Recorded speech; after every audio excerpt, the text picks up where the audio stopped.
Everyone's Forest focus as we head into a game none of us ever dreamed of as Nottingham Forest take on Liverpool in a game which could fairly be described as a Premier League title clash under the lights at the City Ground tomorrow night. So join me to preview that eagerly anticipated game in full, reflect on the FA Cup win against Luton, and discuss the latest news is, first of all, my namesake, Matt Davies-Adams. Good to have you back on the show, mate. How are you doing? I'm all right, thanks. Yeah, let's just deal with this early doors. It was nice to get a text from my brother-in-law on Saturday morning congratulating me on my piece in The Guardian. So, yeah, really pleased with that. Is that true? Is that legit? Yeah.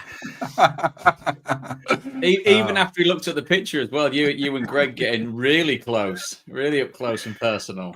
Don't do it. Why have you done? My word. I don't mind a bit of self-deprecation. I'll introduce Greg Mitchell, who is either my son or my boyfriend, depending on how people read the comments. What would you rather him be? There you go. That's a big question of the day. Well, I can't say son. I'm 3 years older than him, so I don't know. I mean, can we take the picture down? No. Can we leave it up all the way through? So the comments were great. Greg Mitchell's wife, Laura, had the best one. And we found love on the banks of the Trent was probably my favourite. My wife did buy the paper. I haven't read it yet, but I'm not sure if it's in sports features or soulmates, to be honest. I've seen it. Someone's already put in the comments Brokeback Forest, which I think has won the day. So, I think so. Well done, Paul Morley. We'll take it down. We'll take it down for Greg. How are you, Greg Mitchell? Well, I was all right, but then 10 seconds before we come on, you say there's something wrong with my mic. So no, you're good. You're good. Well, if people in the chat say if Greg's too quiet, let me know. But that's never been said before. I'm good. I'm really good. Yeah, just used to winning. I know. It never gets boring. No, never gets boring. David Prutton, how are you doing today? I'm really good. Thank you very much. Brightened up even more so with this greatest love story ever told on the banks of the River Trent. So it's happy days, mate. Excellent. Right, those to get through today. We'll talk about Luton in a little bit. We'll talk about the FA Cup draw, and we'll focus primarily on Liverpool and then a few other bits as we go along. Thank you very much to Keith Myers for signing up for membership. Appreciate that, Keith, and anyone else who has done so recently. Matt Davis, I'll just call you Matt, even though because that is your name. I don't know why I'm saying that. Kick us off. What did you make of the Luton game in general? Was it just a case of job done, having commentated on it in full? Yeah, I mean, make 11 changes, beat a team we couldn't beat last season in the most fuss-free way imaginable, and go on to an eminently winnable fourth-round tie. It's like, I know you get the 7 stages of grief. I'm going through the 7 stages of trying to accept what Forest are this season, and I've been in denial for so long, but I feel like Saturday it kind of clicked a bit. It's like, oh yeah, we got all this strength in depth as well. Remember what a pain Luton were last season? Absolutely not a problem. It was just so routine, wasn't it? Like kind of laboured for maybe 20 minutes or so. But in fairness, they never looked like scoring. Obviously, they were on an absolutely terrible run. You never know how a team's going to react when they play their first game after changing the manager. But it was so straightforward that never at any point did I feel like it was going to be anything other than a win to 0. Who stood out for you, Greg? If you were picking out a few, there were quite a few good performances, but who really caught your eye? Sousa, Jota, definitely those two. They're first team players, aren't they? They're excellent. We've probably got 5 or 6 players on the bench now that could just get straight into our starting 11 without making it any worse, if not improving it, even at this stage in the league. So yeah, they all played well. They all played really well. The keeper made some good saves. I mean, distribution, obviously that comes separately, but yeah, the keeper did well.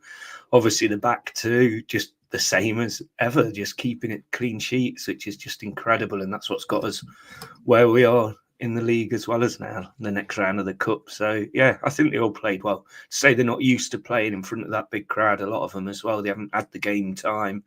They've not really experienced. I mean, a couple of them were having their debuts at their home debut start. So just a really solid, sensible performance. It's interesting, Prutz, how comfortable it was. When you look at, I mean, you'll have seen more of Luton this season, obviously covering the Championship, but you look across, Brentford going out to Plymouth, Spurs given a real scare against Tamworth. I actually think Spurs could have lost that game, having watched it. For Forest to make those changes and come through it so comfortably, is that a sign of just the whole state of the club in general, with the Premier League form filtering into that kind of mentality throughout the squad? Yeah, and it's sometimes when you see these games where potentially what he classes the first 11 aren't doing too well in the league, therefore there's changes made, which then gives the manager a good position to be in to change that actual team that's going needs to sort itself out in the league. Whereas with Forest doing so well, it's almost like those players that aren't necessarily in that other 11 week in, week out just want to get in on the act, want to get in on the goodwill, want to get in on the good run of form, and it then becomes a different proposition. It becomes something.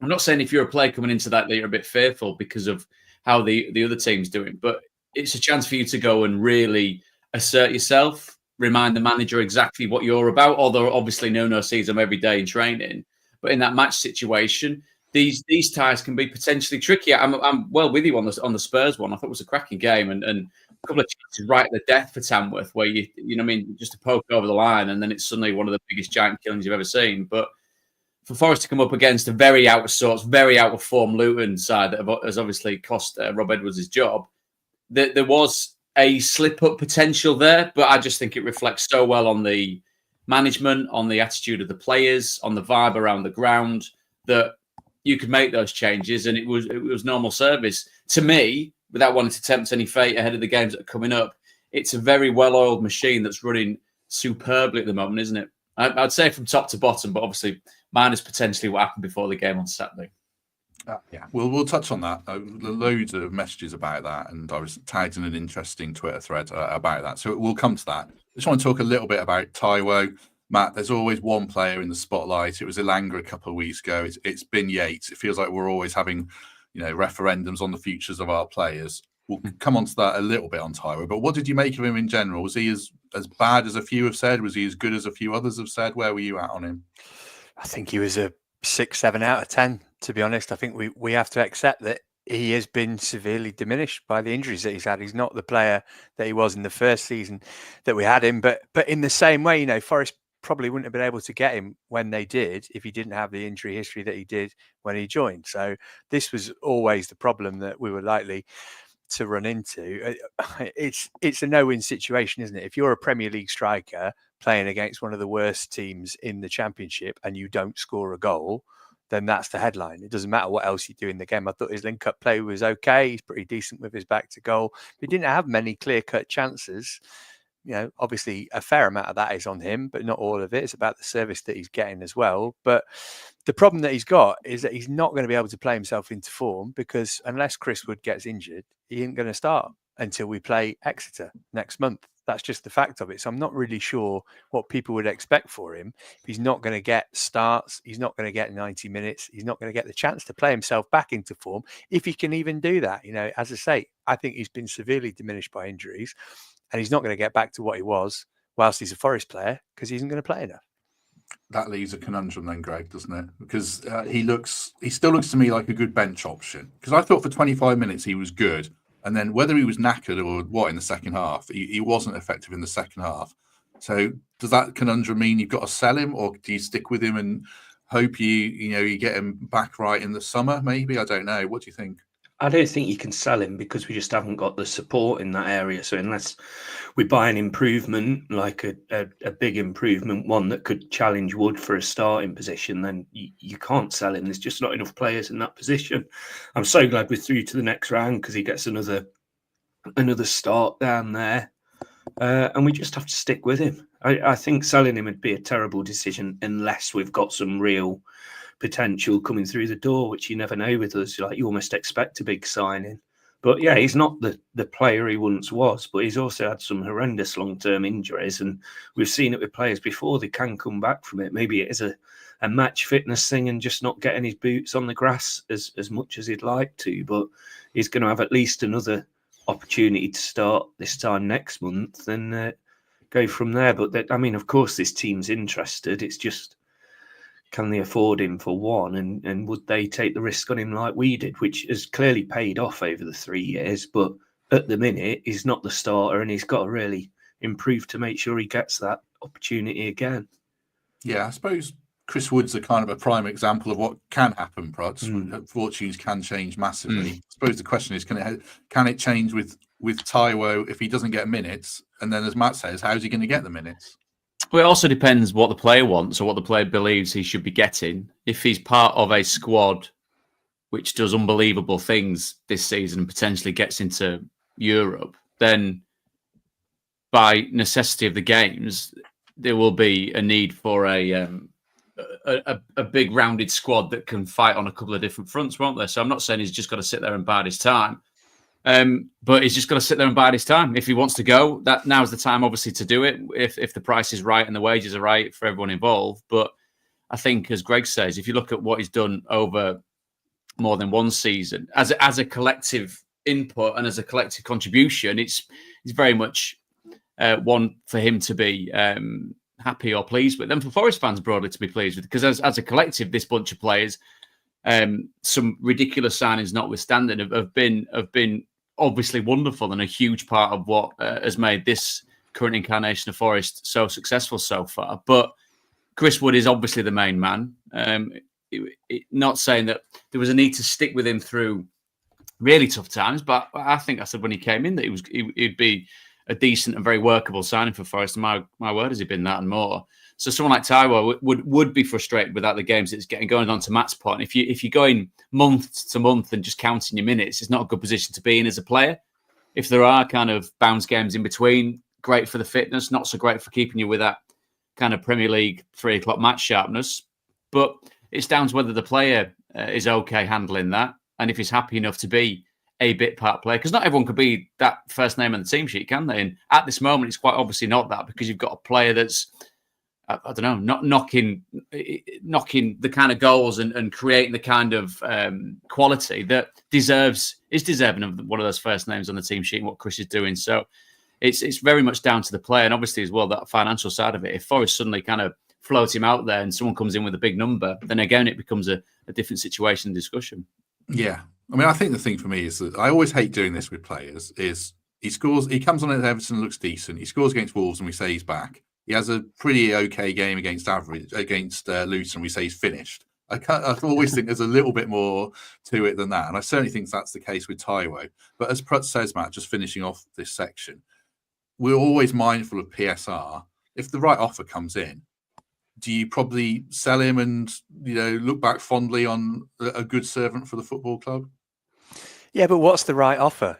Chelsea were offering 40 million for him a couple of years ago. No one's going to offer half of that at the moment, because how many times he's played 90 minutes in the last year? So I think the juice isn't worth the squeeze on that, because if Wood gets injured, then he's going to be needed. So, yeah, I think it would have to take a ridiculous offer. I noticed that Steve says in the comments, and this is something I was thinking about, playing him in the B team just to get some minutes under his belt. That's not something that Forest do generally, is it? You'd think that Danilo might have done that before now, and a lot of clubs don't do that. I watch a lot of under-21 football, and you very, very rarely see first-team players in it, even though you are allowed to play 3 plus the goalie. But I do think that in his case, that might be something that would be worth doing, just so that, maybe for his confidence in his own body, if you say you've got that bank of games under your belt and then you come into a first team game, not thinking, I hope I don't break down in this, but, focusing on what you're actually doing on the pitch. But yeah, I definitely wouldn't be selling him unless a daft offer came in. No, I think it's only Moreira's played in the B team and Abbott's played. It's only the younger ones. I mean, you commentate on Chelsea. Do they play any senior players? They've got so many. Do they ever play them in the B team or not? Very, very rarely. It would have to be quite an exceptional circumstance. There was one game this season where Marcus Bettinelli played in goal. If you would consider him a first team player, he's part of the first team squad. But other than that, a Champong played a little bit after they'd frozen him out just to get him ready back for the first team. But yeah, you would never see, Nicholas Jackson coming back from injury playing for the under-21s. They just wouldn't do it. No. And what do you make of the draw, Prutz, v Exeter? Is it a solid draw for both clubs or not? Yeah. Again, it goes back to Forest needing to beat the teams that are put in front of them, and all that chat about the club that you're up against, the conditions that you're up against, the way that Exeter approach it in the sense of playing. Well, it's playing one of the big boys now, isn't it? And I say that without any kind of condescension or tongue in cheek. This is, if you are getting Nottingham Forest in a cup draw, you're absolutely buzzing. It's a huge draw. So in that sense, pressure quite obviously back on to Forest to manage that situation, to manage their ability to work through something like that. And I'm intrigued. The cup side of it is because there was a discussion on the radio this morning when they're talking about teams that are quite clearly safe in the Premier League, not really going at it in the FA Cup, and maybe because we're all a bit traditional and men of a certain age, I could really understand that. I understand, of course, that finishing high up in the Premier League, and if you are down at the bottom, being safe in the Premier League is the be all and end all. But from a Forest point of view, I mean, getting European football would be stunning. Really knocking on the door of chasing down Liverpool would be astonishing at the top.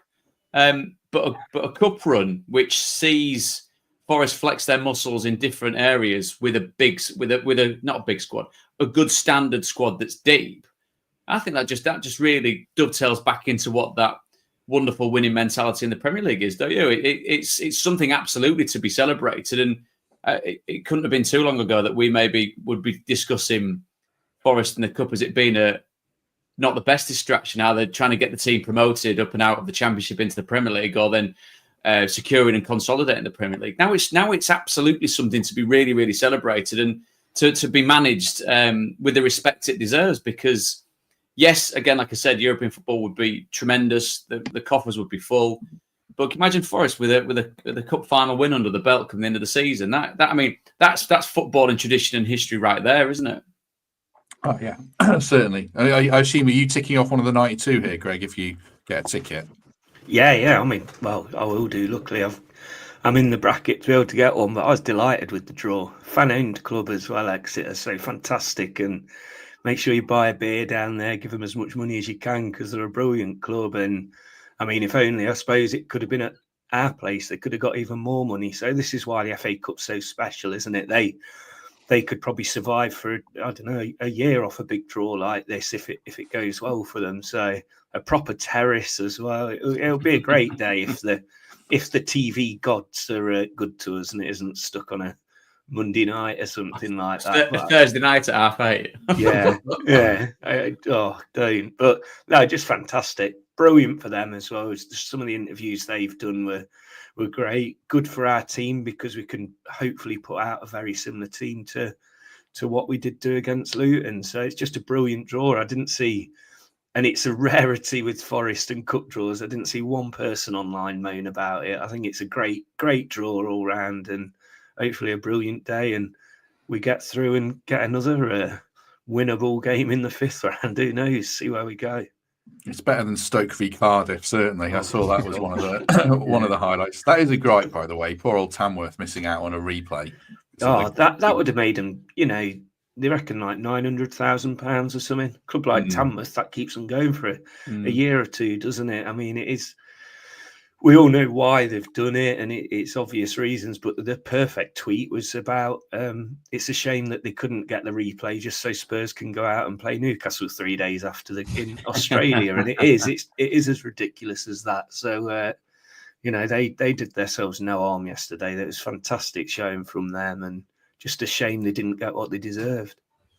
We shall talk about the Liverpool game shortly. Just a reminder that you can watch the game at the Trent Navigation. It's on TNT Sports. So you can watch it in full there if you don't have a ticket.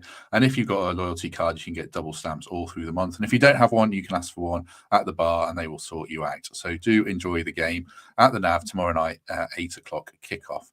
Just before we come on to that then, as I said, and Matt referenced as well, there were so many queues outside the Bridgford end. People missed out on getting in because I think they were gritting the stand and there was possibly an incident beforehand. I'll read out the statement from Forest because they did respond to it. They said, "We regret that due to the freezing conditions around the City Ground for today's FA Cup tie against Luton, a number of supporters were unable to access the upper Bridgeford stand ahead of kickoff. Despite regular gritting ahead of kickoff, persistent and stubborn icy conditions on the..." What does that say? Vomitories. What does that mean? I've read the same thing, which is a disgusting word, isn't it? I don't know what that means. I've not read this. I've skim read it. Okay.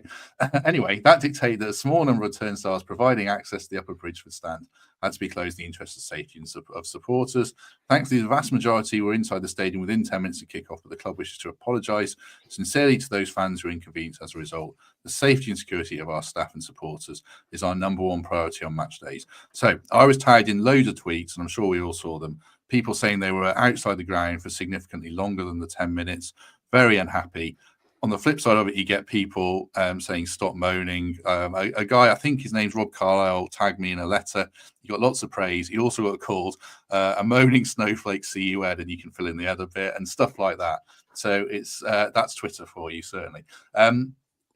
What do you think? I don't want you to be the voice of fans all the time, Greg, but I suppose the one thing I wanted to ask is it a shame? Because there'll be people in that queue who don't go to Premier League games. Potentially it's their first game, and it's ruined their day, and that's a big shame, I guess.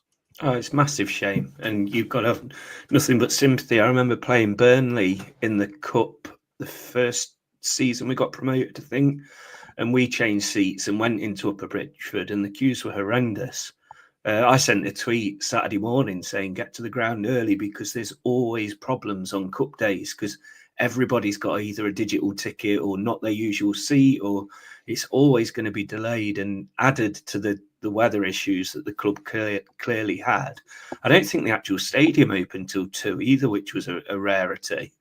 It was just a massive shame, and I expected, and the stewards around us in Lower Bridgford expected there to be an announcement saying that the game was going to be delayed. Even if they'd have delayed it by 15 minutes, that would have been a positive thing for the fans stuck outside. But I don't know how true this is, but I think you're subject to quite big fines if you delay the game by any amount. So it was a real lose-lose situation for the club. So I do have sympathy with them, but the fans are the priority in that situation, and you'd hope they'd somehow get looked after. And like you say, the ones that haven't been able to get to games, it was such a massive shame. We could see them still coming in after half an hour, but it does sound like it was possibly unavoidable and just a bad, unfortunate event, really. And hopefully the club will learn for it and certainly make sure it wouldn't happen again. 600 people watching, which is lovely. Thank you very much for that. Do us a favour and hit like if you haven't already. Also, thank you to AJ and Google for researching that a vomitory, a ridiculous word, is a passage that allows people to enter or leave an auditorium or stadium. So careful walking through those vomitories in future for the next home game. Did you speak to people who were in the queue, Matt? You mentioned that you might do. You had some mates. What did they say? And just picking up on what Greg said, I suppose just the main thing is, that the club learn any lessons that they can do, and hopefully it doesn't happen again.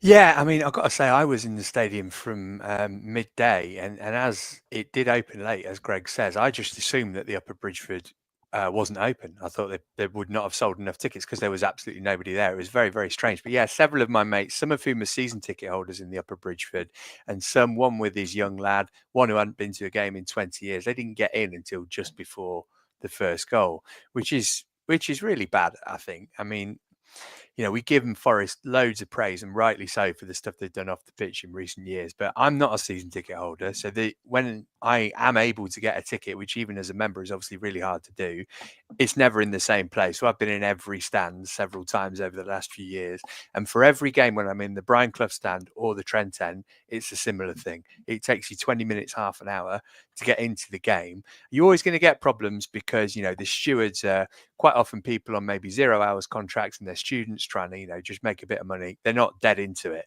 so they're not going to be brilliant at being able to shepherd queues of hundreds and hundreds of people, some of whom might have had a couple of beers or whatever, and it can get a bit aggy, and it's quite stressful actually trying to get into the ground, particularly in the Brian Clough stand. I've found it actually quite unpleasant a few times. So it's something that, and maybe this is to do with the fact that as much as we love the City ground, it is old, it needs to be redeveloped. You don't get this at other Premier League grounds. It just doesn't happen. And there's potential for something really quite unpleasant to happen one day because of it. So it's a shame that people got to miss most of the first half of the game. And particularly, my mates felt that. But this should be a warning to the club that this is something which happens regularly at every game in other stands. And they need to do something to address it, I think. We shall come on to a little bit at the end around the development. There's a little bit of news on that, but I want to move on to the Liverpool game because I see the clock is ticking. Prutz, kick us off. View on this as an ex-Forest player, an ex-player, how big a game is it? It's huge. And I think given as well what we've seen in the last couple of weeks with Liverpool, I'm not saying for 1 second they're in a slump. My God, they've been wonderful and kind of just demolishing teams, haven't they, under Arne Slot, given the way that he's taken over from Klopp. But it's one, I think, to relish. It's one that you assume, and we all kind of presume that Nuno, being the deep thinker that he is would have poured over everything that he's seen from this side. And we've seen in recent weeks potentially ways of going about nullifying what they can do, playing in that high energy way, which I think Forest have really adapted to. And the kind of energy and effervescence that they've got to hit teams on the break, because they are solid defensively, as we've discussed many, many times. Very happy with balls into the box. And the intricacies of potentially how this team's going to play against them in and around the 18-yard box is something to really, really enjoy. I'm looking forward to what could be tactically quite a fascinating battle, because I'm not saying it's a free hit for Forest by any stretch, because their opinion of themselves and the fans' opinion on it is that you're not saying we're not, knocking on the door of someone being a peer from the point of view of what we've seen in recent seasons, but given the form that Forest are in, they've for now, right now, going into this game, they've closed that gap between those at the very top and the impression of those at the very top, and Forest being part of that chasing pack. So it's a fascinating game, and one just to really, really look forward to, I think. I wrote in my notes, Greg, biggest game since ? And then I changed it to most exciting game since, because I don't think this game's as big as Wembley, because it's not as pivotal, but it is incredibly exciting, isn't it? Yeah, I'd agree. It's not as big as the Arsenal game where we stayed up, I suppose, but it's more exciting than any of them. We can't. Slot's doing my head in. He's been doing my head in for weeks, to be honest. But I've just listened to his Sky Sports interview, and I just think you patronising twit. And he just says that basically, we thought it was a bit of a fluke that they beat us with their wingers in October or whenever it was, but now we've realised that they are quite a good team. And I just think trying to tell them what team we're going to play and all stuff like that, not a fan. It's not even his team. Klopp built that squad. He's just took it over. So let's see what it's like in a few years. But I'd love to beat them at home more than any team on this earth. I think it was shut up all the ones saying that this is just a little thing and we'll go into a natural position. They were even saying it on Sky earlier that, even if they win tomorrow, they won't be where they are in a couple of months. So let's just prove them wrong. We were the last team to beat them.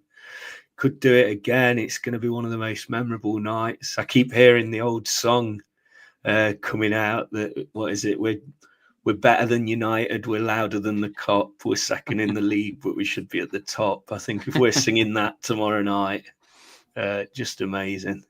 I don't want to be sat anywhere near Steve Allen as well. There he is. Going to lose 3-0. Unbelievable. If anyone could drag the mood down. He's just unreal.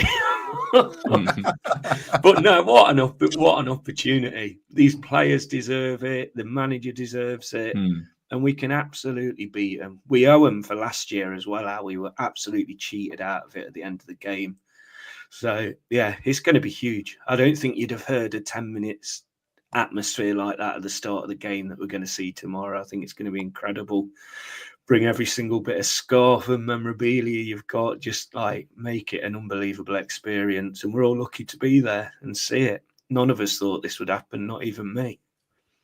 People asking about Forza displays in the chat. Greg's never going to give anything away. Keep his hat under, keep it under his hat or whatever the saying is. So I won't even ask. Keep his hat on. Keep your hat on, Greg. Yeah, I don't know what I'm talking about. The wider picture around the title race and the Champions League race, Matt. Obviously, you're a Forest fan. You commentate as I reference on Chelsea. You see a lot of them. I'm sure you see a lot of Arsenal and Liverpool. How are you seeing it all? And just on Chelsea in particular, are they flaky? I don't know what the word is. They seem to have lost their way a little bit of late. Yeah, they definitely have. I mean, they've got a big game themselves against Bournemouth tomorrow night. I think if they win that, then they'll consider themselves back on track. They're always going to have a little bit of a dip, and a couple of players have lost a bit of form, few injury absentees, but But generally, they've had a good season. Whether they are good enough to finish above Forest or not, I'm not so sure. They have got a decent little break now with no European games. I know they've been changing the teams, but obviously you don't change the management for that. And I always think that's a bit of an underrated factor that, the staff have to prepare for all these extra games. They've got a kind of clear run of Premier League matches and a pretty kind fixture list, to be honest. But yeah, from having seen everybody, I mean, I think, and this is massively tempting fate, but I think Arsenal look totally cooked now. I think just the whole mood around that club is not one of a team that is challenging for the title. They should have beaten Man United obviously yesterday, but they don't look like they can score. I think that there's every chance that Forest can finish above Arsenal this season, and there's no reason for us to fear Liverpool, I don't think. I mean, before we came on, just for fun, I did a kind of combined 11 and tried to be as honest as I could with it, taking the last two Premier League lineups for Forest and Liverpool. And I've ended up with 6 Forest players in it and 5 Liverpool. And obviously I'm massively biased, but I don't think that is too far wide of the mark. And that tells us everything about where we are, particularly if we score first in this game. Liverpool, I just got the stat back actually from the Premier League. Liverpool has scored 2 or more goals in their last 12 Premier League games. But as we know, if Forest score first, they don't concede. So first goal, massive, I think, tomorrow night. But definitely nothing to fear. I need to know your centre-backs. Yeah, right. Give us the 11 if you have it. This was a tough one. The centre-backs was the tough one. So I've just gone Alisson in goal, because Sel's having a brilliant season, but Alisson is one of the world's best goalkeepers. I've gone back for Aina, Murillo and Van Dijk, just because I think that would be an awesome thing to watch those two play together. Nico left back because Robertson's having an absolute stinker of a season, so I think that's fine. Elliot Anderson and Gravenberch as the 2 holders. I did find a space for Salah, just about, at the expense of Anthony Elanga, with apologies to him. So Salah, Gibbs White in the 10, Gakpo just ahead of us in Odoi because he's in great form, and definitely Wood up front. I think that's pretty reasonable. I think so. McAllister would be in it for me, probably. And maybe you can't leave Van Dijk for Milenkovic. You've got to have 3 at the back, I think. Yeah, working to 3 at the back, working 3 back. We'll come on to our predicted 11 shortly. Matt referenced something interesting there about the first goals. I've done an opposition preview with Josh Williams, who's at Distance Covered on Twitter. He's a really interesting guy. He's been on before. He's a Liverpool writer. He's a Liverpool fan as well. And he talks about the importance of the first goal in great depth, and also some interesting stuff around the quality of the chances that each team faces and how it's going to be a really tight game. So check that out later today. I'll put that out. I think that's out about 6 o'clock or something like that, but it's a good watch or listen anyway. One last thing before we get to predicted 11s, Prut. I wanted to ask you about the mentality of each team. I'm sure the Forest players are going to be completely up for it. With Liverpool, is there, and I've asked this to Josh as a couple of other people as well, is there a subconscious thing from a former player's point of view? Do Liverpool not necessarily view Forest as if they were playing Arsenal or Chelsea, even though they're on the same amount of points? Do they even subconsciously go into this game treating Forest a little bit lighter, or because Forest won at Anfield, is that not a thing? It goes back to what Greg said about Arne Slot's comments, doesn't it? About whether that's deemed to be kind of condescending, or whether it's deemed to be honest, or whether it's just sometimes lost in the delivery. I think as professionals of that particular ilk that have seen how close they've got in the last few seasons and it not been good enough, even though they've kind of really had a good go at keeping pace with Manchester City, they quite obviously consciously can't afford to take this game lightly at all. Whether that subconscious would come into it, I don't know. I'd be second guessing with that, but I think you've got to take it in its immediacy and the here and now of.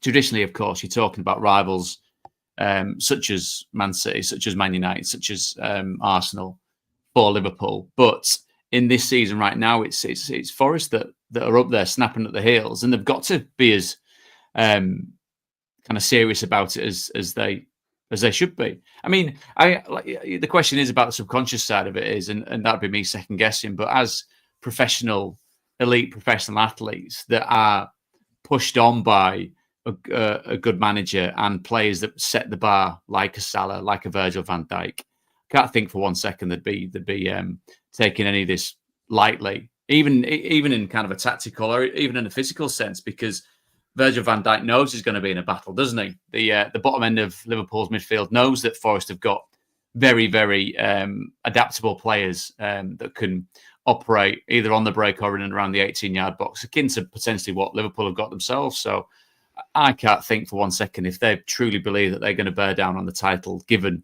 Man City's fall away this season, that games like this would be taken lightly at all. No, I think you're right. Quickly, just Lee says about Darwin Núñez. There was a really, really loose link on Twitter. So I did ask Josh about it, and he said he'd be a good fit for Forest, but he misses loads of chances. So I'm not sure how good a fit he really would be if he just misses all his chances, but he's a good player. So check that one out later anyway. Right, let's look at predicted teams or possible teams. I mean, I think Nuno showed his hand a little bit, I'm guessing, with his team selection at the weekend. But I'll just read this out, what it looks like it's going to be. So it looks like, based on the team selection, it's Luton and who didn't play. Sells in goal, Aina, Milenkovic, Murillo, Williams, Dominguez, Anderson, Elanga, Gibbs-White and Hudson-Odoi in behind Chris Wood. Does that make sense to you, Greg? Is that the team you'd want to see? It's positive, and it'll get at them. I just feel Yates at home just does something, doesn't he? Getting Yates in that team somehow. I mean, it'd probably have to be for like a Dominguez who's playing so well. It's really hard. I love that team. If that team's announced at 7:15 or 6:30 tomorrow night, then happy days. If Yates is in there instead, then equally as good. I think we've got so many options, and he'd come on and feature either way. I think either to protect the win or get him in the second half. Who knows? But yeah, that's a quality side, isn't it? That's the side that keeps winning and keeps not conceding goals.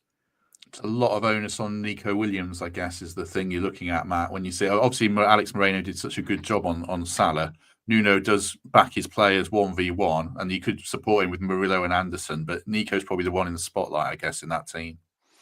Yeah, I mean, if Yatesy comes in, I guess he can come across and help out, although Dominguez would do that. With Greg, I'd have Yates too, if only to rattle Alexis McAllister a little bit more, as he did so brilliantly at Anfield. But yeah, big game for Nico, of course. But you've just got to accept that Salah's one of the best players the Premier League's ever seen. You can play as well as you want against him for 89 minutes. And he might do something in the 90th. They're top of the league in no small part because of him. So yeah, massive game for Nico. But what a brilliant season he's had. I remember chatting in pre-season about, he's looking a little bit rusty. Where's he going to get into this team? He's undroppable at the moment, isn't he? So he comes into the game with plenty of confidence. No reason to think that he can't keep Salah quiet. And he's ahead of Moreno, isn't he? You're not going to bring Moreno in on the basis of a performance that he put in October. So yeah, I would back Nico to do okay against Salah, but with the caveat that he's a world-class player who can turn it on pretty much as and when he wants to. There is another option. Well, there's lots of other options that people have said. Yates could start instead of Dominguez. He could only play one of the wingers, etc., etc. You could also play the three at the back, which would be Milenkovic, Murillo, Morato, Aina and Williams as wing backs. Then you would have Gibbs-White and Anderson in midfield, so no Dominguez or Yates in that team. Elanga and Hudson-Odoi wide either side of Chris Wood. I imagine that's the team that you go to when you make a change to either protect a lead or play on the counter or something like that. There's lots of different options. Is there any thoughts on how you would go about it, Prutz? Do you look after yourself and not get too distracted by what Liverpool are? How do you view it? Well, I think given how well Forest are playing, then there's got to be an element of backing themselves to be not a question for Liverpool to solve, but they're an active part in this game, aren't they? To think about it in purely containment kind of theory is doing a disservice to what Forest have done so well this season. They've seen everybody in the Premier League, haven't they? They know exactly what the threat is. As going back to what Matt says, yeah, it's a different thing sometimes entirely. The reality of stopping that particular threat, given how good Salah's been. But I think it's got to be equal parts wary of what Liverpool can do, but absolutely indulging the Forest players that can really cause them some harm. Obviously, you're thinking of Morgan and then up into the front three with Callum Hudson-Odoi, Chris Wood and Anthony Elanga, that they have got the legs, they've got the ability, they've got the energy to really cause, and the physicality with Chris Wood up top to cause Liverpool problems. So I think if you look at, you mentioned the two different kind of formations and what we've seen with Forest as well, the fluidity of what Nuno wants from his side. Nothing to stop them starting a certain way, then seeing a game out in another way. We know that a 3 can become sometimes a 5 quite quickly if you're in a defensive position.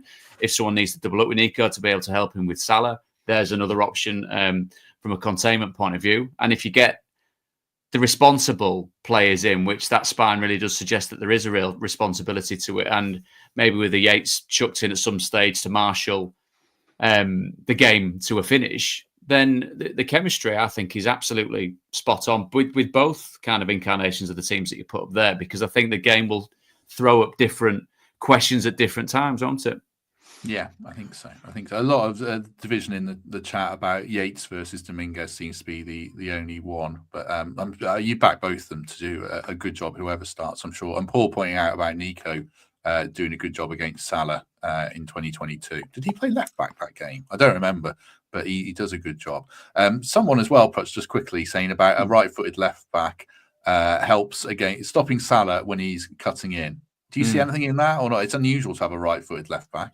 It is. I can see what they're saying though with regards to because inherently you're kind of going onto your stronger foot, and also as well if you are out wide and not being isolated and forcing a player of that quality in field to where the rest of your teammates are by sheer volume of numbers, hopefully then that nullifies that particular threat. I think the thing with Salah is that he does change games in a heartbeat, doesn't he? I've seen games this season where he's been quite marginal. The next minute he's come off with either a brace or, you know what I mean? It's suddenly in the game out of nowhere and turns it just like that. So I'm not saying it's completely down to Nico to be his, and again, we're talking hypothetically about a team that's not been picked as yet, but I'm not saying that it's his sole responsibility. It's the responsibility as a backline, as a midfield, either partnership or kind of setup, that you don't allow him that time and space to isolate any particular player, that there is help with that. And there is a sense of responsibility across the team. All of these things, we're talking about it in quite in a slightly, not naive way, but in a way that comes away from what we've seen from Forest this season. They've done all of these things against very, very good teams, been disciplined, been clinical, been ruthless as and when the chances have been created, managed games to their conclusion, fought their way through sticky periods in games and come out on top. So it's very much a case. And given what we've seen from Liverpool, if you go back to obviously a good win at the weekend against Accrington, who they should absolutely beat hands down, obviously. We saw the Carabao Cup game and then we saw the game against Manchester United. There are things for Liverpool to address going into this from their very first 11 in a Premier League title chasing team. But what Forest have done so well and consistently, they've just got to go to the well again. Exactly what they've done. Those parts of the games where Liverpool will inevitably be on top, the crowd will come into it, the crowd will play a big part in it, and it's about managing the ebb and flow of the game, and Forest have players in abundance that can do that. You want to come in, Matt? Yeah, just to say, lots of people in the chat saying about the possibility of leaving out one of Hudson-Odoi or Elanga. For me, they'd be among the first names on the team sheet for this game in particular, because Liverpool's weak areas this season are both fullbacks, and I think you want to be on the front foot at the start of this game. You know, Robertson looks as though his best days are long behind him, and Alexander-Arnold looks like his head's in Madrid already. I think this is nailed on for those two to start and be really effective from it. I wouldn't want to be, you don't want to be too gung-ho about it because you're playing the team that look like they might walk away with the league. But we need to play to our strengths in this game. And Hudson-Odoi and Elanga are both in excellent form, and they're both coming up against players who are in no form whatsoever. So for me, I think it's absolutely the right decision to start with both of them tomorrow. Yeah, I agree. There was no doubt in my mind that I would start with those two for the exact reasons you say. Even if Conor Bradley starts, which I don't think he will, then he started against Hudson-Odoi at Anfield, and Hudson-Odoi obviously scored that goal. So yeah, definitely for me. Are you dreaming of what if, Greg, already? What if we win the game? Yeah, absolutely. And I just think it's the best chance to beat them at home than we've had since we've come up. We've got the strongest side we've had. We've been close already. Like I say, we cheated out of it last time, but we did beat them at home in the league. Oh yeah, no, first season. Yeah, sorry. Anyway, so we can do it again then, can't we? But I just think we're more of a team than we've ever been. We've got belief more than a lot of the fans have got, to be honest. You just trust them so much, and you trust if we get a 1 or 2 goal lead that we'll shut the game down, and we'll shut it down well. I love that stat that you were saying they've scored 2 goals in the last 12 Premier League games. That's just ridiculous, isn't it? But we've got the best defence and the best goalkeeper in the league as it stands. So it really is a fascinating game. I can't wait. And I do think, going back to a previous conversation, I do think that Slot deep down and the players will treat us differently to if they were going to the Etihad or Emirates. They just will. It's just a natural human thing, isn't it, to see us like that? We would say, for instance, with Exeter in the cup rather than City in the cup or what have you. It's just the way it is. So it's an unbelievable opportunity. We absolutely can beat them. We're the only team to have done it so far already. And they're going to be nervous. And it could just be the most memorable night we've had down there for many a year. I just can't wait. Really can't. Work's going to go slow. Just to work's going to go slow, like a kid waiting for Christmas. Greg, love it. I should pinch his cheek in a really aggressive way and say, "Sort yourself out and grow up, man." No, not really. It just goes to show how small my brain is. He's scored 2 goals in the last 12 games. I was thinking, how the hell are they top of the league then? No, I just don't articulate my thoughts very well. No. It's when I do it at work all the time. If they put a stat up, I'm like, I've got no idea what that means. So they've got to make it idiot proof before we use it. So if I can understand it, we've got half a chance. A question from Kevin that sort of I was going to ask him: who would take a draw? I don't think anyone would take a draw. Slot. A draw's a Slot, yeah. I mean, Slot probably would actually, but it's a draw. You wouldn't take a draw, but it's not the worst result, is it, Matt? No, I mean, I'd take a draw if we're 1-0 down in the 97th minute, absolutely. But yeah, I did, with these kind of questions, you can't really say without knowing the context of the game at the time, can you? I think. I mean, now, no, I wouldn't take a draw, because what's the worst that happens if we lose? Oh no, we're 3rd in the Premier League. How disastrous! We've only got 40 points already, more than we got in the whole of last season. We're at the point now where we should just be enjoying everything and not kind of going, oh well, if we pick up a point in this game, that's pretty valuable to us. No, we're in the title race. Let's go and win the game. Yeah, and also if we do lose Prutz, and I don't want to preempt things, obviously, but it's a possibility. Like Matt said, Arsenal on the ropes, Chelsea not quite there, City still haven't solved their problems for me, and then Newcastle look very good, but we're still right in it no matter what happens, aren't we? Yeah, and the thing that dovetails into it as well, which purely because of where Forest are this season as opposed to where they've been in recent years, is there absolutely will be different expectation, won't they? You've seen Liverpool set this pace, so the presumption is that they go on and win the Premier League. Arsenal, the continuing debate about where they are, what they do, what they should be doing. I heard it again on the radio before I came on here. It's funny. I was working at the Brighton Arsenal game, just in and around the New Year, wasn't it? And for doing it for abroad, so some poor sod on the other side of the planet listening to a bang average former League One midfielder tell him why it's very boring watching Arsenal do all these set pieces. Got in touch very, very graciously on Instagram to tell me he thought I was terrible and crap and I had an agenda against Arsenal. And your first port of call is, mate, as soon as I leave that game, I don't give Arsenal a second thought because I really don't care.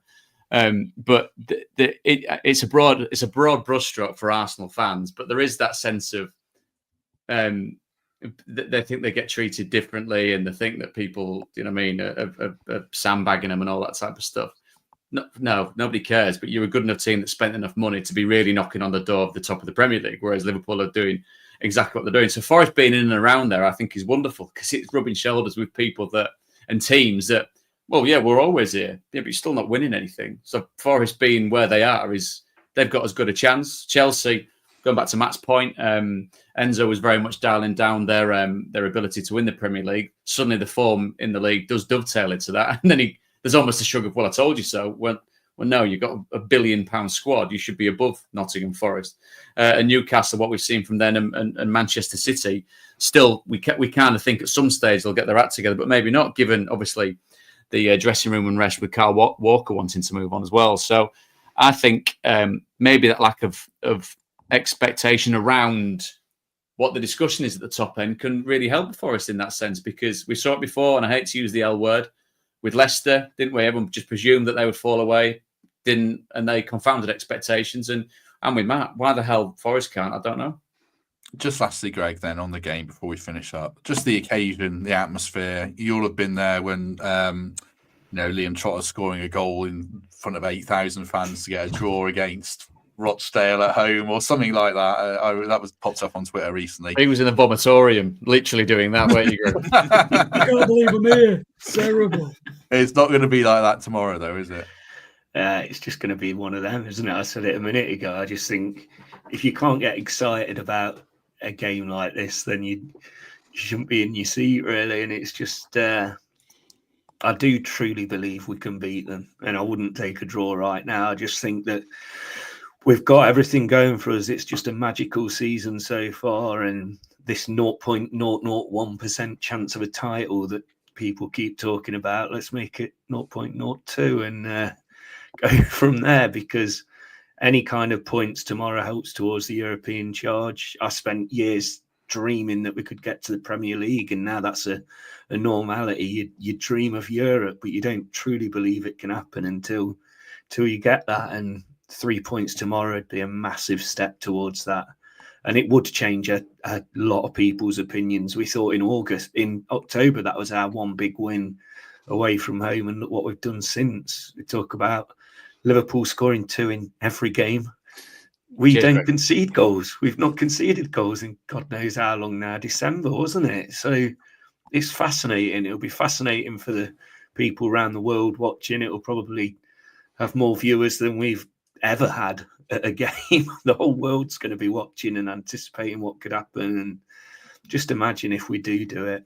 Nottingham's already on the map, but it'll have the entire world talking about it, and that's what we want at the minute. So just an unbelievable opportunity.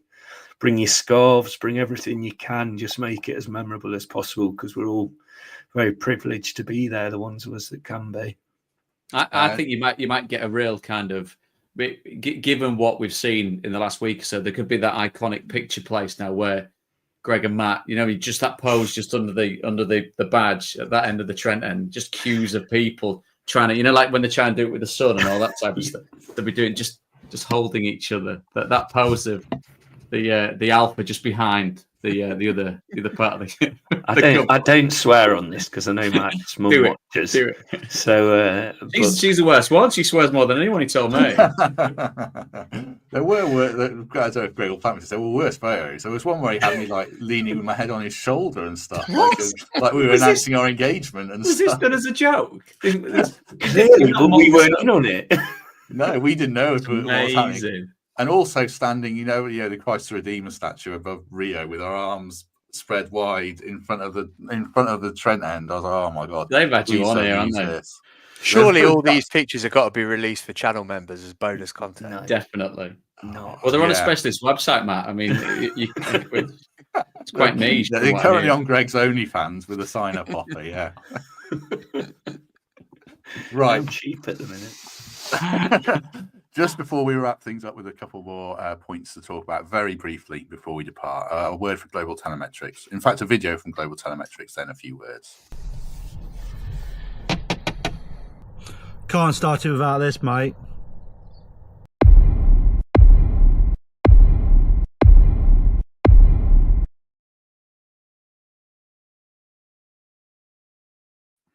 There you go. Another reminder that if you get their security systems and you get their tag, you can't start, or someone nicks your car, they can't take it without that tag. So get involved with that. I saw on my village Facebook thing at the weekend, someone had their car nicked. It was a Porsche, not my Mondeo, so I'm less worried about this. But if this did happen. They smashed the back windows of their house in the bifolds, and then they used a Wi-Fi blocker to take out the CCTV, and then they nicked the car. So if you at least want to protect your car, then check out the link in the description for Global Telemetrics. Prutz is getting worried now. His Porsche is going to get nicked. Can you imagine me in a Porsche? I look like a right knob, wouldn't I? Because people do anyway in those cars. Where do you live? I live in a sleepy village. Not that sleepy. Hotbed of cancer-related activity. It's a bit of a Range Rover village, but yeah, Is our it? Mondeo and Nissan Micra we're not too worried about those at our house, certainly. But there you Good go. lad. Keeping it real. Yeah, exactly. Right, just briefly before we go, a point on the ground development. There's an interesting piece in The Athletic today by Danny Taylor talking about the whole situation of Forest and how great it is. And then there's a little bit at the end saying that Benoit, Tom Cartledge's company, the former chairman, former director, are no longer involved in the ground developments. And then there's a bit saying talks understood to have been held with Foster and Partners, the firm that helped design the new Wembley, and they've consulted with Manchester United about Old Trafford. New ideas have been shared. I suppose, Greg, just briefly, interesting developments. More patience required from fans, and you hope that it happens eventually and it's as good as we all dream it can be. I think it's a very positive development because, I mean, the old chairman, it was his own company trying to get this ground development off the road, and if the chairman couldn't do it with his own company and he's moved on, then I'm glad they've got rid of Benoit as well and get some fresh eyes, fresh ideas. Speak to the council with a different company, that might help a lot. So yeah, it's positive. And this talk again that it's all about the City ground, and that's what fans want to hear. We don't mind if it takes 5-10 years if it's the right thing to do. We all saw on Saturday why it has to happen, but also there's no better place on earth than playing football by the banks of the Trent, so it has to stay there. Patience definitely required, but at least things are being spoken about and we're getting told what's happening, even if there isn't a lot happening at the minute. So it's exciting. We clearly need it. We need 40,000-50,000, so get it done and get it right. And that sounds like what they're planning to do. How many does it hold at the moment? Is it just like over 30? It's like 30. 3,500 or something, because of the new boxes and stuff that are in there. Right. And they've added some rows and all little things. They are doing bits to get more fans in there because it's almost impossible to get a ticket, isn't it? You can't get a season card anymore. So get these extra 10,000 in and get us ready for the European games. More fans. Certainly. Don't have a whip round to get me a Porsche, Tom. Thank you very much. Get Prutz a Porsche. I want to see Prutz in a Porsche. Get Prutz another Porsche. Yeah, another one. Yeah. Just one other thing that I'll just mention without conversation. I just saw Fabrizio Romano saying James McAtee is likely to go to the Bundesliga, which I was disappointed about because we were linked with him, and I think he's a really good player. Scored for a hat-trick for Man City at the weekend.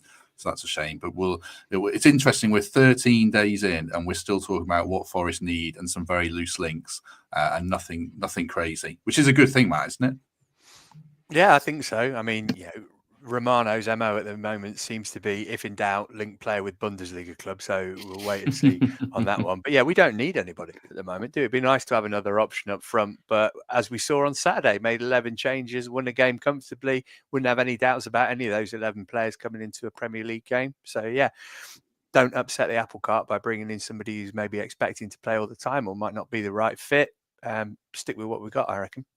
Excellent. We'll try and keep this under an hour by finishing this in the next 2 minutes. Greg Mitchell, any final thoughts? Anything you want to add? I like it when Steve Battlemunch pops up over stadium developments because he's obviously in the know, local councillor and all that. So always interesting to read his comments.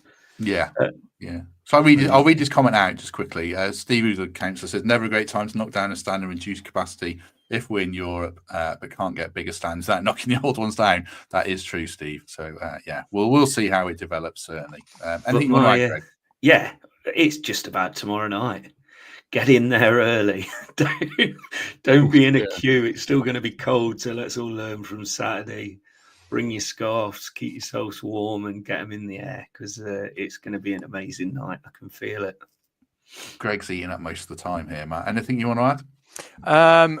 Tom asked in the chat if I've got any plans to take over from Colin Frey when he retires. I saw that, yeah. Disappointed that my attempts to poison his steak and kidney pie in the press room on Saturday didn't work. So I think he's in situ for a little bit longer. But yeah, just to blow a bit of smoke up your bum, Matt, just to say to everybody, you always say about like and subscribe. If people can do that, I'm a freelancer who works in football media as well, and it is bloody difficult to maintain it. And it makes a massive, massive difference if people do like and subscribe to videos or leave a 5-star review on Apple Podcasts, Spotify, wherever you get your pods. You can tell I've said that 100 times on my own podcast, but it genuinely does make a difference. It allows other people to find the podcast who maybe wouldn't ever. It's a free thing to do. So if you can do it, you would be helping Matt out a lot. So I would urge everybody to do that. Oh, thank you very much. I think we're about 200 short of 10,000. Legitimately, we hit 10,000 thanks to a load of Russian bots a couple of weeks ago, and then went back down to about 9,500. But we're almost there now. Give your work a plug, Matt. Where can people find you? Yeah, very little of interest for Forest fans. I do a Chelsea podcast for The Athletic. That's called Straight Out of Cobham, and I do a Football League podcast for myself with Adrian Clark and Sam Parkin called What the EFL, which Prutz has guested on before. So yeah, if you want to rubberneck on Derby's misery, etc., then please do that. Prutz, are Derby going down? Are they going down? They're in a mix with quite a few teams that need to pull the finger out. From what I've seen so far this season, the Championship, I think there are categorically 3 worse teams than they are. So, unfortunately, no, I can't confirm that for Forest fans listening in. Never mind. Yeah, thank you, Matt. If you, as Matt says as well, do us a favour, hit subscribe. It'd be great to get to 10,000. Anything you want to add, Prutz, before we go? Is Harrogate a buzz after almost beating Leeds at the weekend? Relatively so. It's about as buzzy as it gets for football in these parts. Yeah, it was. I was at the game as a keen spectator, nailed on penalty, which was wonderfully not seen by the official in the first half, which might have put a different spin on things for Harrogate. But no, it was. I thought they did themselves a lot of justice. Obviously, their thoughts now turn to their survival in League Two. But no, it's still covered in snow and it's getting on my nerves a little bit now. But as you say, that game tomorrow, the Liverpool game to look forward to, and the Southampton game on Sunday, which I'm going to be in attendance. So I'm looking forward to that one. Yeah, I think it's widely known as the Prutton Derby. I don't know. It was a bit like that when we had Swindon against Colchester the other week, which I mooted as that tongue in cheek, and everyone just kind of went, "What?" Yeah, cheers for that. Yeah. Yes. Yeah. Fanning about for both at varying levels of productivity, which I'm sure keen to stress.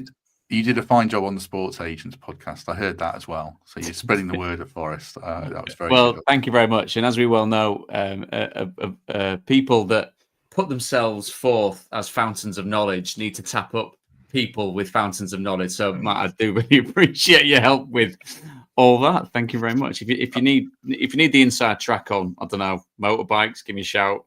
Other than that, I'm useless. Yeah, check out Putz's Motorbike podcast. There you go. just because you've done it for your mate Matt, don't do the condescending one that you do for me. Shut up. Right, we've gone over an hour. As ever, I failed in my aim. But if you have enjoyed this, do us a favour, hit like, hit subscribe, as we've been talking about. Do consider channel membership or Patreon, or just a lovely 5-star review on iTunes or Spotify. Greg Mitchell, thank you very much. Thank you. Great to see you again, Prutz. Maybe we can reenact the photo on Sunday if you're about then. It was only jealousy on my part that I mentioned it so many times. You just looked so happy in the arms of another, and it stung, to be honest, mate. Good. He's got nothing to add to that. Matt Davies-Adams, thank you very much. Pleasure. I'm at the game on Sunday as well, so yeah, maybe we can all recreate it. If we have all 4 of us just in a train really holding each other, that'd be amazing. I'm not there, so you'll just have to do it. You know, well, that's fine. I'll just stand in for you and nobody will know. So not a problem. Too busy fighting crime in his village. Jesus.